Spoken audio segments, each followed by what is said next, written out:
आगामी प्रतिनिधि सभा सदस्य र प्रदेश सभा सदस्य निर्वाचन केन्द्रित राष्ट्रव्यापी अभियान जो हामीहरूले 2 गतेदेखि 24 गतेसम्म सुरु गर्ने योभन्दा अगाडि निर्णय गरेका थियौँ। त्यसमा चाहिँ विविध हाम्रा चाहिँ आन्तरिक कामहरूको कारणले गर्दाखेरि पनि त्यसलाई चाहिँ हामीले 2 गतेको सट्टा चाहिँ त्यो अभियान 10 गतेदेखि 24 गतेसम्म सञ्चालन गर्ने भनेर निर्णय गरेका छौँ।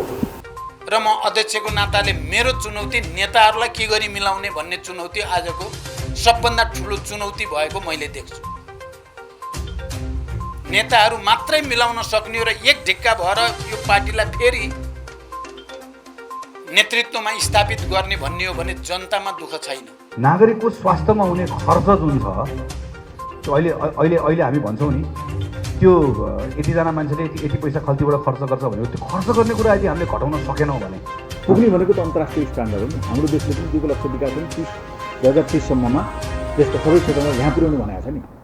हाम्रो मापन भनेको त्यहाँ हुनुपर्छ। त्यस कारणले हामीले 30सम्ममा शिक्षालाई यहाँ पुर्याउनु भनेर वार्षिक कार्ययोजना बनाएको छौँ हामीले। र त्यसलाई चाहिँ लागू गर्ने भनेको तपाईँ हामीले जो ठाउँमा हामीले जिम्मेवारी प्राप्त गरेका छौँ हामीले त्यसलाई लागू गर्ने हो। मान्छे त ठिकै छ 73, 75, 80, 85, 90मा अलिकति बुढौती लाग्छ। एउटा पार्टी त जवान हुन्छ नि 80, 90, 100, 200 वर्षमा। काङ्ग्रेस के भएको लौरो टेकेर पनि अडिनु नसक्ने भइसक्यो क्या। अडिनै नसक्ने, खुट्टै टेक्नु नसक्ने भइसक्यो। अनि प्रचण्ड खोजिएको छ, अर्को खोजिएको छ, लौ न हातसम्म भनेर चाहिँ यता मेरो सम्पत्ति मेरो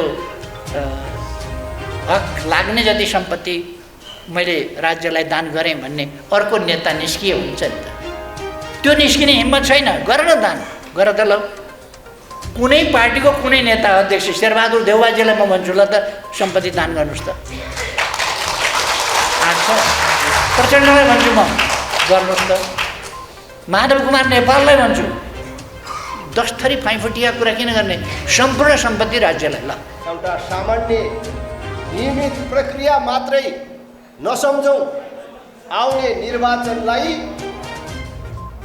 नेपाली जनता जो 3 दशकदेखि काङ्ग्रेस कम्युनिस्टको चक्रव्यूहमा फसेका छन्, देश यिनीहरूको चक्रव्यूहमा फसेको छ, त्यसबाट निकाल्ने अवसरको रूपमा यसलाई सदुपयोग गर्नुपर्छ।